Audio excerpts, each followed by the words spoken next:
tengo una pregunta para vosotros y es, los que estáis en casa no vais a poder responder porque necesito manos alzadas. ¿Quién de los presentes está viendo, porque está en marcha, o ha visto una serie que se llama The Crown?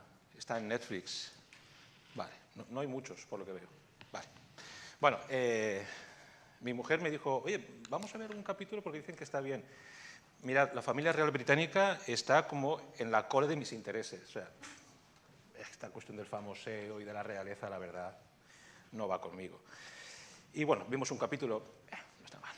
Y vimos un segundo capítulo y digo, ostras, qué actuaciones, che. O sea, y me encanta por la actuación que tienen. Y hoy voy a sacar a colación un pequeño clip de un capítulo. Es el capítulo, lo digo claramente y lo repetiré, es de la temporada 1, el capítulo 9, se llama Asesinos. Es metafórico, no hay asesinatos. Lo digo porque ahora transmitiendo, los que se encargan de esto ya me avisan que luego cuando esto se cuelgue en YouTube, pues dependiendo de lo que YouTube entienda, pues igual lo cortan o lo dejan de cortar. Entonces, os lo digo para que lo busquéis en casa cuando podáis, los que tengáis Netflix, para que lo veáis. Os recomiendo que veáis el capítulo entero. Uno de los personajes que para mí me impactan cómo está interpretado el actor, me fascina, es Churchill. Churchill es un personaje histórico que todos conocemos, por muy poco que sepamos de él, tenía un carácter que tela marinera. Bueno, antes de poner el vídeo, os voy a poner muy rápidamente en contexto. Churchill está cerca de los 80 años, estamos hablando de la primera temporada de esta serie.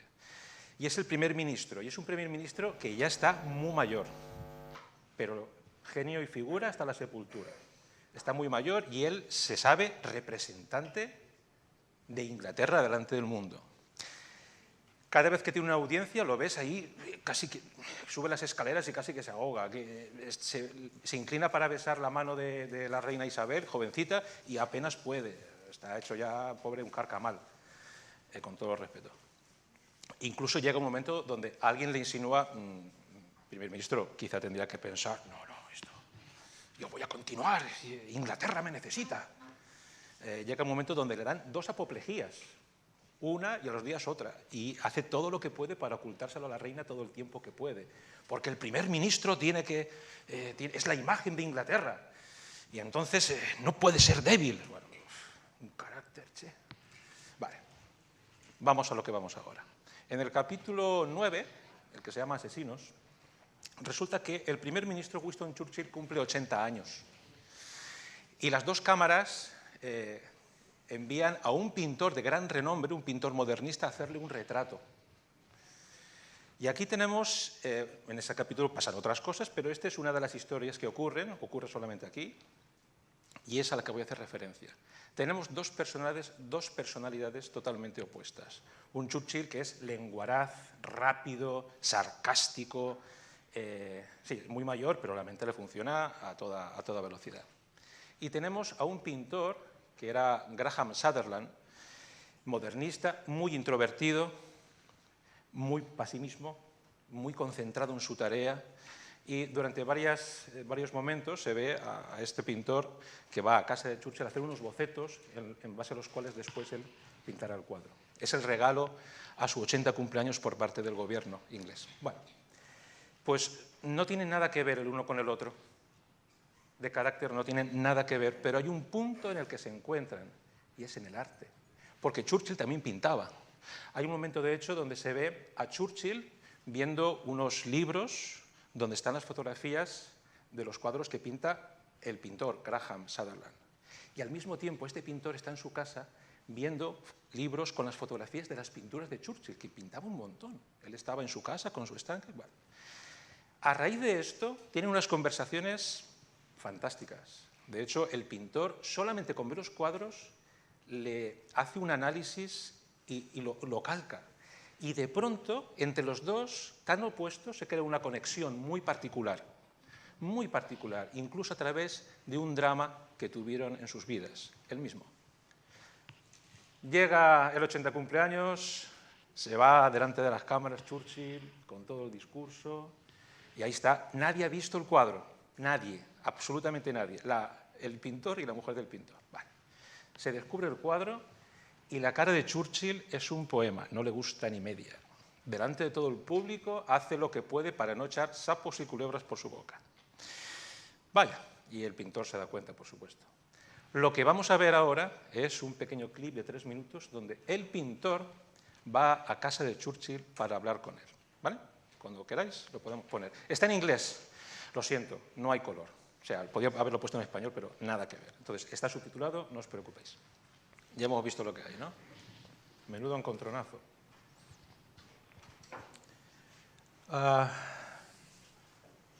Churchill es confrontado por el pintor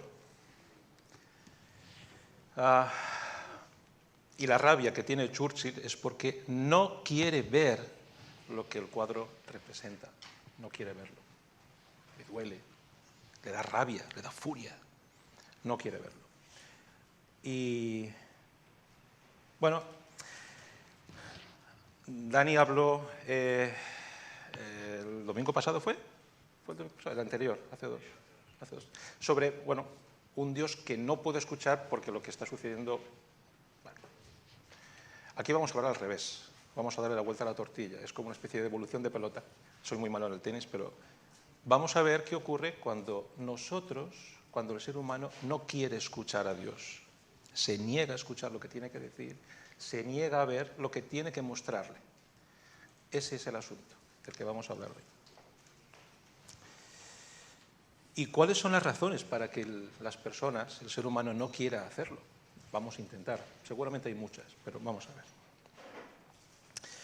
Y vamos a ver dos situaciones, dos casos en los evangelios donde las personas se niegan a escuchar lo que Dios dice, lo que Jesús dice, lo que les está diciendo, lo que les está mostrando. Muy bien, vamos a ver si nunca me aclaro con las flechitas, ¿ves? No. Ah, ya. Mira que me lo ha dicho Pablo. Ahora sí. ¿A alguien le suena esta imagen? ¿A nadie le suena? ¿De qué? Vale, el estudio de Juan, el yo soy, el pan de vida, que lo dio Raúl. Si lo habéis visto, ya sabéis de lo que vamos a hablar. Y si no lo habéis visto, os recomiendo que os apuntéis a los estudios de la tarde. Se aprende un montón y estuvo muy bien. Entonces, vosotros sabréis, y si no, pues os lo digo, vamos a leer en Juan capítulo 6. Vamos a hacer un poco de contexto. Ha habido en el capítulo 6 al principio, tenemos la alimentación de los 5.000, ¿sí? Gente que le seguía después porque había hecho semejante milagro y les había dado de comer. Bueno, llega un punto donde Jesús está hablando de que hay que comer su carne y beber su sangre. Esta frase ya de por sí es muy difícil de procesar. Hasta nosotros los cristianos tenemos que pararnos, ver el contexto de lo que significa. Es una referencia bastante importante al Cordero Pascual también, que Jesús iba a hacer de Cordero Pascual en nada. Iba a morir por el pecado de todo el pueblo y de todos nosotros. Bueno, y esto era muy complicado. O sea, y la gente empezaba a escuchar eso que decía y empezaba a tirar un poquito para atrás. Esto que está contando, vale, vamos a ello.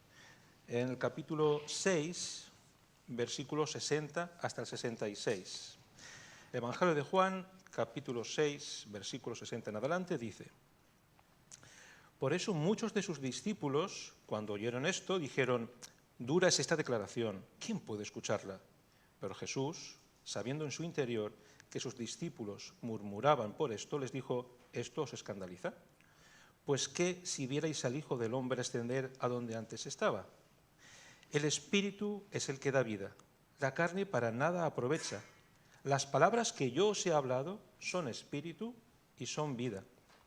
Pero hay algunos de vosotros que no creéis, porque Jesús sabía desde el principio quiénes eran los que no creían y quién era el que le iba a traicionar.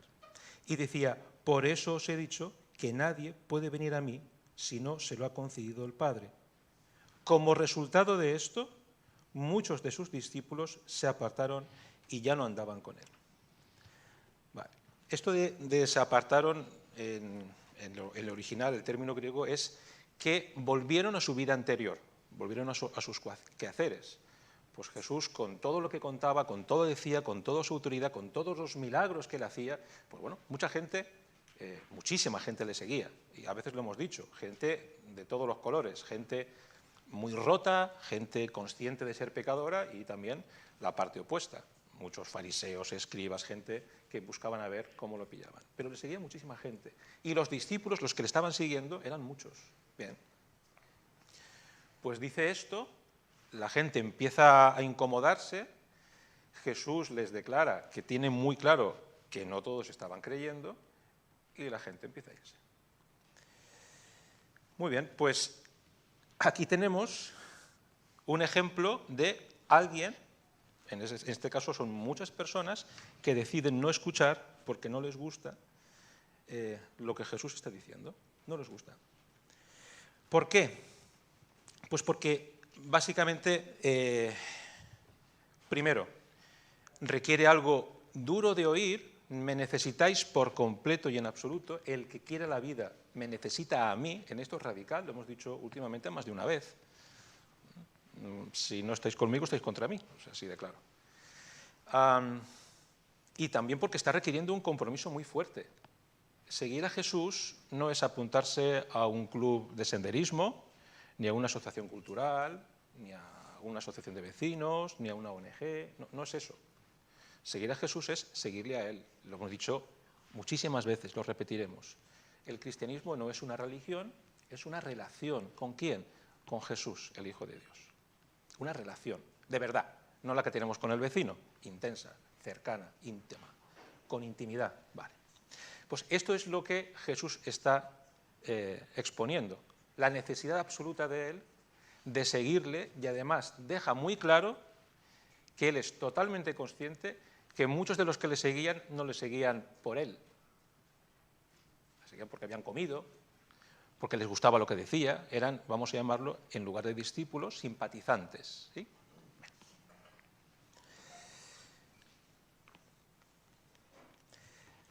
Y al ser humano no le gusta lo que Dios dice.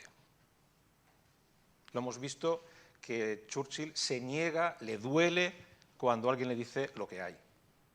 Estás viejo, frágil, estás decadente.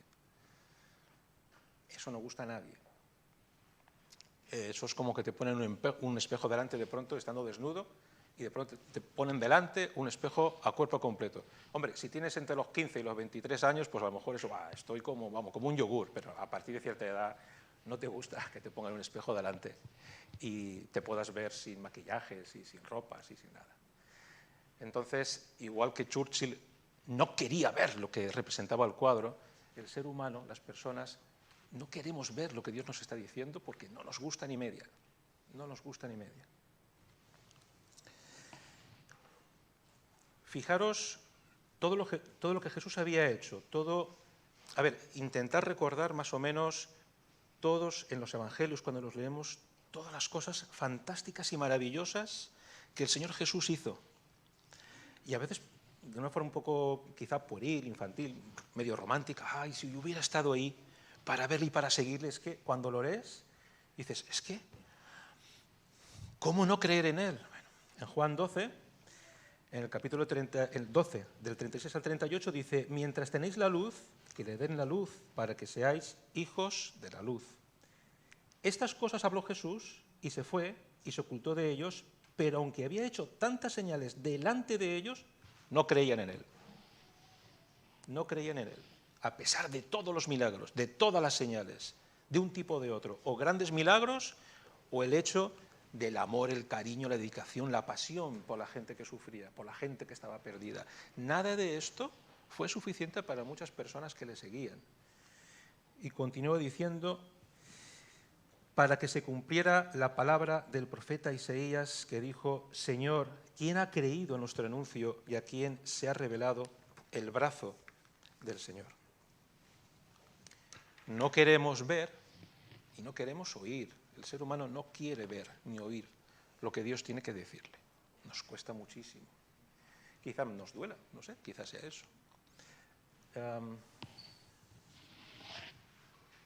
Venga. Este no estaba en el estudio de Juan. Luego pondremos otra que sí que estaba en el estudio de Juan. Solo con esta imagen, este es el segundo caso.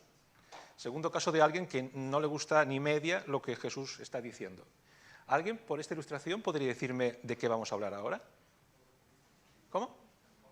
El joven rico. Vale. Del joven rico se ha hablado muchísimo y se seguirá hablando porque toca. No voy a hacer una cuestión en profundidad, pero vamos allá. Lo tenéis, los que tengáis las Biblias a mano, en Marcos 10. Marcos 10, capítulo 17. Oye, vale, con el capítulo. Marcos 10, versículo 17. Cuando salía para seguir su camino, vino uno corriendo y arrodillándose delante de él le preguntó: Maestro bueno, ¿qué haré para heredar la vida eterna? Y Jesús le dijo: ¿por qué me llamas bueno? Nadie es bueno, sino solo uno, Dios.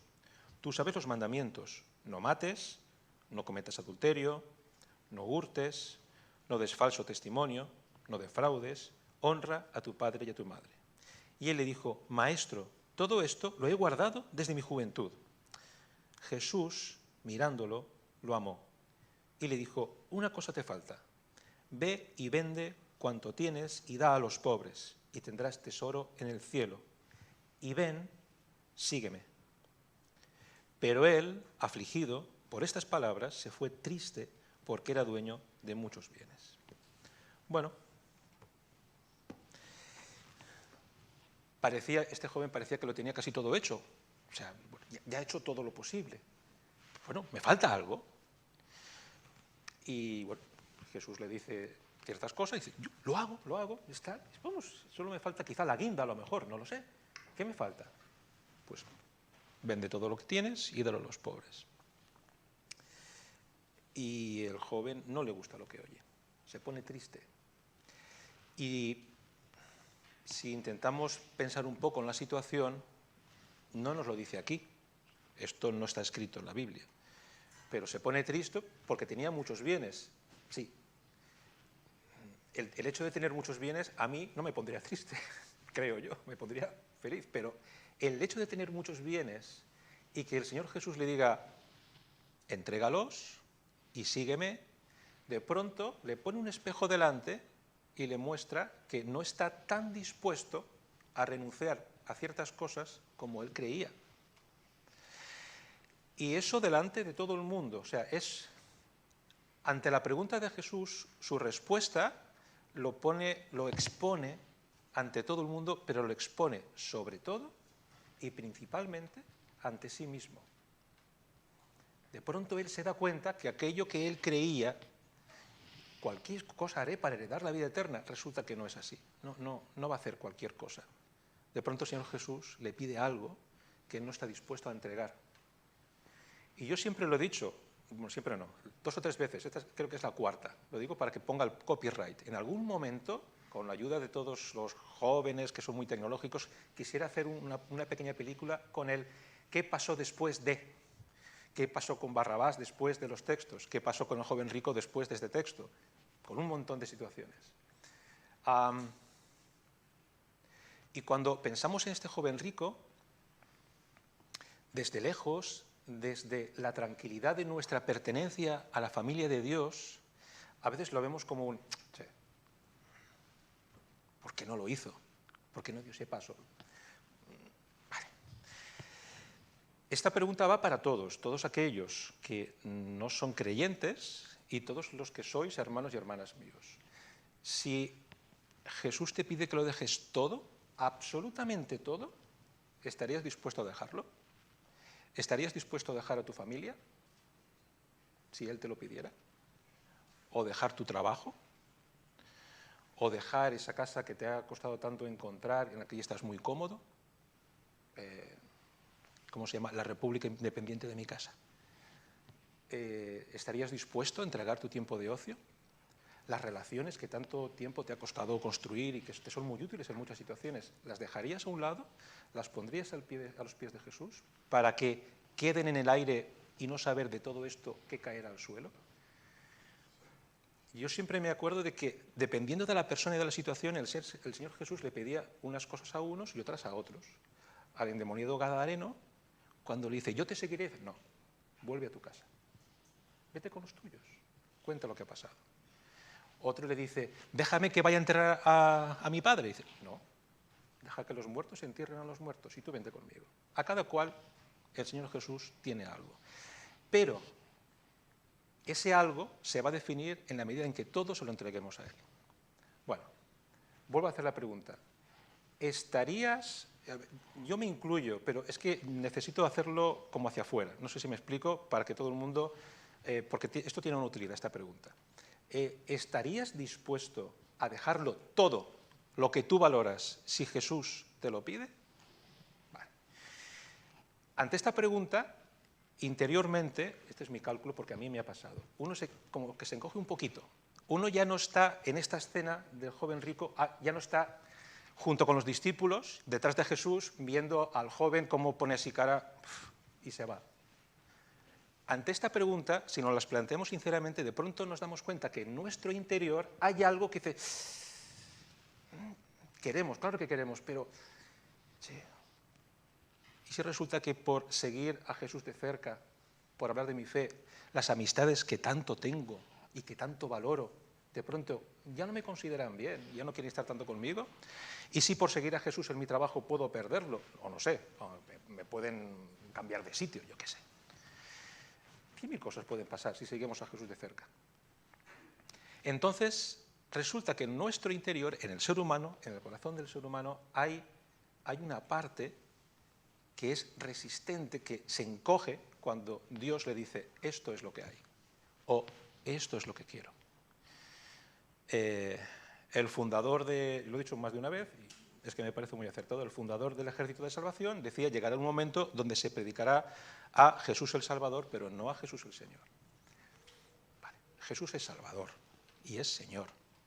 Entonces, cuando nos dice lo que hay, el corazón del hombre tiene una resistencia.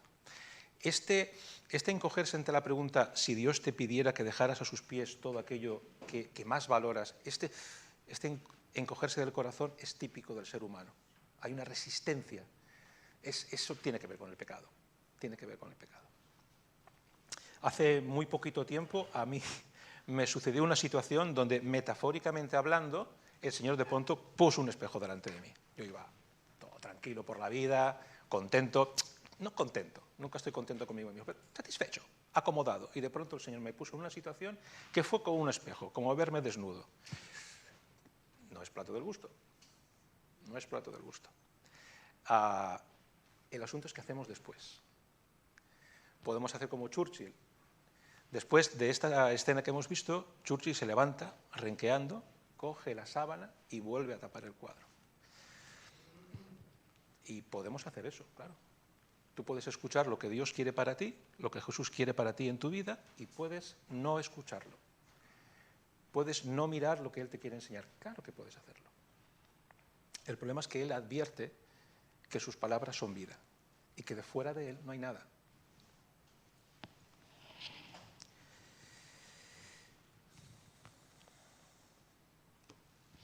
Vamos a pasar a otro punto.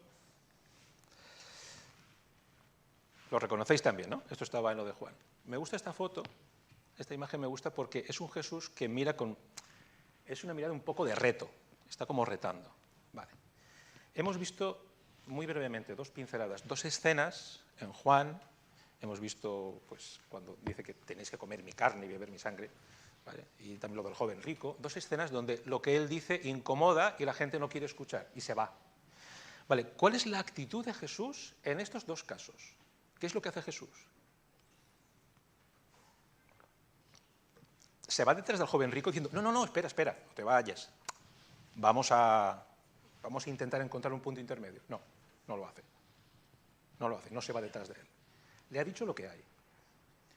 ¿Qué pasa en Juan? Se van, pero un montón. No es un joven rico que se va. No es una persona que lo escucha y se va triste. Son un montón de personas que le estaban siguiendo, multitudes. Son un montón de personas y que de pronto dicen, me voy a mis cosas, ya no te sigo, vuelvo a mi vida. ¿Y Jesús qué hace? Se gira a los discípulos que quedaban con él y dice, ¿y vosotros qué vais a hacer? ¿También os vais a ir? Y siempre que leo esta pregunta, no la veo en absoluto, y ya lo he dicho alguna vez, como una pregunta de, hombre, venga, no me falléis. No, para nada, es todo lo contrario.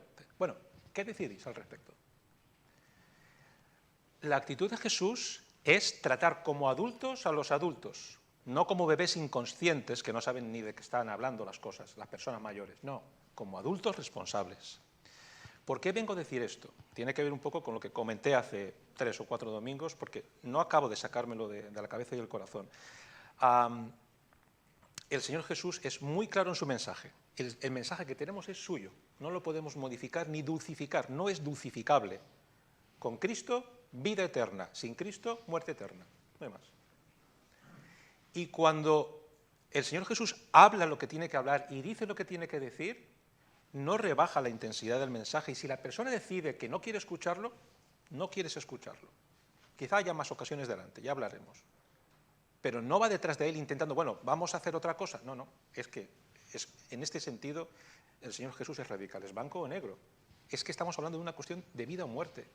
No sé si os acordáis, José Mota, que hace muchos chistes así, muchos sketches así muy graciosillos, hace mucho tiempo que no lo veo, hizo un chiste que tuvo que pedir disculpas en esta sociedad de lo políticamente correcto, que a mí me da mucha ictericia, no sé cómo decirlo, me pone malo. Pero bueno, era un chiste donde creo que él hacía de médico y venía un paciente a la consulta. Dice, bueno, ¿y los resultados qué es lo que hacen? Tengo una mala noticia, le quedan 2 meses de vida. No me puede decir eso. Me está dando ansiedad. Por favor, no me diga estas cosas, dígame otra cosa distinta. Dice, bueno, vale, le queda 1 año de vida. Dice, mejor, pero es que usted no sabe qué. Dígame otra cosa. Dice, bueno, pues, vale, no está demasiado mal. Y quizá con un poco de medicación, bueno, vale, un poco mejor, sí, ya, estoy más tranquilo. Bueno, ¿algo mejor puede ser? Y el médico, bueno, sí, usted está genial. Los análisis han salido perfectos. Mejor, ahora sí, gracias. Y se va a la consulta y los dos se van así mirándose como, no digamos nada más. Esto es lo que le gustaría al ser humano. Tuvo que pedir disculpas por este sketch, por este chiste. No queremos escuchar. Lo que Dios tiene que decir es algo duro, pero es que es importante. Es el médico que te dice, o vienes a mí o morirás. Da igual la sensación que te esté dando de que estás viviendo una vida plena. Esto es un espejismo y va a pasar. El ser humano es como la flor del campo. Entonces, esta es una razón por la que el ser humano no quiere escuchar, no quiere ver. Y a veces cuando nos preguntamos por qué no escucho la voz de Dios, por qué Dios no me dice nada, te lo está diciendo, lo que pasa es que, por lo visto, lo que te dice es que no lo quieres escuchar. Vamos a tapar el cuadro igual que Churchill. Esa es la tendencia del ser humano. Ahora vamos a poner un trocito del vídeo, ahí al fondo, Benja. Vale. Ya hemos visto este fragmento en esta otra clave. Churchill eres tú y Churchill soy yo. Lo tengo que poner aquí. No nos gusta lo que Dios nos enseña, pero Dios es sincero con nosotros. Y no es cruelmente sincero, es amorosamente sincero. Él nos ama más que nadie en este mundo. Y precisamente por eso no va a dejar que sigamos adelante con los ojos tapados. ¿Sí? Esa es la cuestión. Bien. Me he visto este vídeo tantas veces que casi lo podría saber de memoria, pero como no me quiero equivocar, Churchill, nosotros, tenemos una imagen de nosotros mismos. Esa imagen no es real, ese no soy yo. No lo queremos ver. Eso no es para nosotros, pero Dios insiste. Y a esta frase, a mí, la que dice el pintor, es que, yo digo, el guionista no sabía que lo íbamos a usar así. Dios se niega a disfrazar y a ocultar lo que ve. No va a darte placebos, no va a darte caramelitos cuando estás gravemente enfermo. Te va a decir lo que hay, pero porque te ama. Si fuera un ser humano, si a mí una persona me viniera a decir lo que en mí no funciona, yo tengo que pararme y tengo que pensar si me lo está diciendo desde el amor y el cuidado o porque tiene algo contra mí y me quiere dar a las costillas. No sé, es que los seres humanos estamos todos hechos del mismo material, arcilla. ¿Vale? Pero en el caso de Dios no es así. Él te dice lo que hay, pero porque te ama. Y porque quiere poner solución a esto. ¿Qué mensaje es ese que Dios quiere mostrarnos y que es tan... todo esto? Hay muchos textos donde podríamos hablar de... podríamos coger un texto bíblico y decir lo que Dios tiene para nosotros, qué imagen quiere que veamos o qué frase quiere que escuchemos. He escogido uno nada más, que está en Apocalipsis, porque es tremendamente duro y se lo dice a una iglesia, que por lo visto se pensaba que estaba, pues bueno, estaba en el top de la ola, ¿cómo se llama? Trending topic, o sea, estaba lo más de lo más. Y le dice las cosas muy duras. En Apocalipsis 13, versículo 17, 3, versículo 17. Porque dices, yo soy rico, me he enriquecido y de nada tengo necesidad, y no sabes que eres un miserable y digno de lástima y pobre, ciego y desnudo. La vejez es cruel. ¿Ves decadencia? Porque hay decadencia. ¿Ves fragilidad? Porque hay fragilidad. El cuadro representa esto. Y no voy a esconder lo que veo.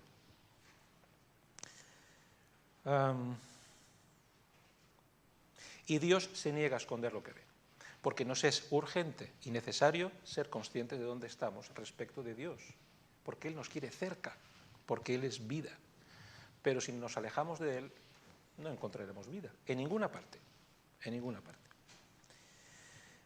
Estamos ya llegando al final.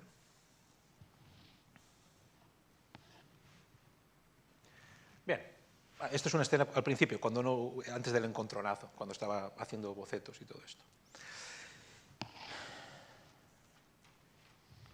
Estás inmerso en una lucha, pero no es contra mí, es contra tu propia ceguera. Eso se lo puedo decir a todo el mundo. Hay personas que se acercan a Dios, pero con rabia. ¿Cómo Dios puede hacer esto? Y si tuviera, ya sé que lo estoy pidiendo por los pelos, disculpadme, ¿vale? Pero yo esa frase se la puedo atribuir que Dios de alguna forma nos lo puede decir. No es contra mí, es contra tu propia ceguera. Te niegas a reconocer tu situación. Y la culpa no es de Dios. Todo lo que sucede en este mundo es porque el hombre ha decidido vivir a espaldas de Dios. Y algunos, porque no tienen quizá pues, una lectura de la Biblia sincera o ninguna lectura de la Biblia, esperan que Dios sea como el señor mayor de los institutos, el señor de la limpieza, que va con la escoba limpiando los platos que vamos rompiendo. Cuando no, nos trata como adultos responsables, como seres responsables de su entorno y de su vida y de nuestras decisiones. Decides A, sucede A. Decides Z, sucede Z. Pero Él está siempre con nosotros si le seguimos a Él. Es que es 2 más 2 son igual a 4. Esa es la lucha que el ser humano tiene. El que no cree, por supuesto que la tiene. Y los que creemos, si nos descuidamos, también, porque hay cosas que no nos gusta reconocer. Y el Señor tiene que hacer un trabajo, tiene una paciencia con nosotros.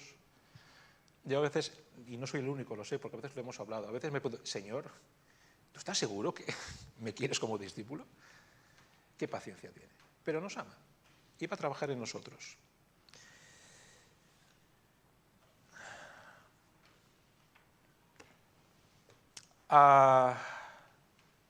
Lo que el ser humano quiere, lo que el corazón del ser humano le pide, es tranquilidad. No quiero agobiarme, no quiero que me den noticias ni imágenes que me estresen, que me supongan un problema. Quiero vivir tranquilo. Y el mensaje del Evangelio es el que te da la mayor esperanza que jamás pueda haber, pero también te da cosas que no te van a dejar tranquilo en esas áreas que tú no quieres enseñar a nadie. Lo voy a hacer muy cortito porque ya estamos acabando. Había un cuento que se llama, y no sé si alguna vez lo hemos contado por aquí, que se llama La tienda de la verdad. Un señor que va por su barrio y de pronto gira una esquina y se encuentra con una tienda que jamás ha visto, pero en la marquesina no pone nada. Y detrás del cristal, en un pequeño atril y a mano, escrito a mano de cualquier manera, pone tienda de la verdad. Se mete y hay una señorita que le atiende y dice, ¿en qué le puedo ayudar? Y dice, ¿esta es la tienda de la verdad? Sí, sí, aquí tenemos todas las verdades que usted quiera. Tenemos verdades estadísticas, verdades blancas, verdades a medias. No, yo quiero una verdad completa. ¿Quiere la verdad absoluta? Y dice, sí, sí, yo quiero la verdad absoluta, quiero toda la verdad. Acompáñeme, que le van a entender allá al fondo. Y lo envía al fondo de la tienda, un señor serio, corbata hasta aquí. Dígame, quiero la verdad absoluta, quiero toda la verdad. Dice, ¿al caballero le han dicho lo que cuesta? ¿El precio de la verdad absoluta? Dice, no, pero yo estoy dispuesto a tenerla. Muy bien. El precio de la verdad absoluta es que nunca más volverá a tener paz. Y el hombre se quedó así. Y bueno, gracias. Se retiró, salió de la tienda y dijo, bueno, ya volveré otro día. ¿Por qué? Porque todos necesitamos pequeñas medias verdades, medias mentiras, pequeños maquillajes para no enfrentarnos a lo que en nosotros hay en verdad. ¿Vale? Este es un cuento, no es cristiano para nada. En Dios tendremos paz. En Dios tendremos paz. Pero para llegar a eso tenemos que escuchar lo que Él nos tiene que decir y tenemos que ver lo que Él nos tiene que enseñar y no salir por patas. Conclusión. Son varios versículos, no los leéis todos a la vez porque tiene lo suyo, ¿vale? Pero ya estamos acabando. En Isaías 42, 18 dice, sordos oíd, ciegos mirad y ved. Está totalmente sacado de contexto. Me refiero, no estamos leyendo ni el principio, lo que hay antes, ni lo que hay después. Os recomiendo que lo hagáis. Pero fijaros en esto. ¿Una persona sorda puede oír porque se lo digan? O una persona que es ciega dice, mira, voy a ver. Fisiológicamente es imposible. Aquí estamos hablando de otra sordera y de otra ceguera. ¿Vale? De esa sordera que es porque no queremos escuchar o esa ceguera que es porque no queremos ver. ¿Vale? Es la sordera y la ceguera espiritual. Y Dios nos pide que escuchemos y que veamos. Quiere eso de cada uno de nosotros. ¿Se puede hacer? Es una cuestión que nosotros tenemos que dar el paso hacia adelante. ¿Por qué? En Isaías 55, la primera parte del versículo, dice lo siguiente, inclinad vuestro oído y venid a mí, escuchad y vivirá vuestra alma. Porque las palabras de Jesús, las palabras de Dios, son las que dan vida, ninguna otra. Ninguna otra. Escuchadle y viviréis. Después de que el Señor Jesús se vuelva a sus discípulos y dice, bueno, ¿y vosotros qué vais a hacer? ¿También os vais a ir? La hermosa respuesta de Pedro. Simón Pedro le respondió, Señor, ¿a quién iremos? Tú tienes palabras de vida eterna. Solo el Señor Jesús tiene palabras de vida eterna. Hay que acercarse a Él, escuchar lo que tiene que decir y no salir corriendo. Y lo último que vamos a leer es, después de este versículo que he leído, que es tan duro, o no sé si decirlo duro o rudo, o muy frontal, que le da a una de las iglesias en las que se habla al principio de Apocalipsis, le dice lo siguiente, le dice las cosas bien claritas, pero luego dice esto. Te aconsejo que de mí compres oro refinado por fuego para que te hagas rico y vestiduras blancas para que te vistas y no se manifieste la vergüenza de tu desnudez y colirio para ungir tus ojos para que puedas ver. Yo reprendo y disciplino a todos los que amo. Sé pues celoso y arrepiéntete. He aquí, yo estoy a la puerta y llamo. Si alguno oye mi voz y abre la puerta, entraré a él y cenaré con él y él conmigo. Si escuchamos su voz, que nos llama porque no lo has aceptado como tu Salvador hasta el momento, porque no crees en Él como el único que te puede salvar y dar vida eterna. Nos llama porque somos sus discípulos, somos sus hijos e hijas, pero estamos despistados del camino.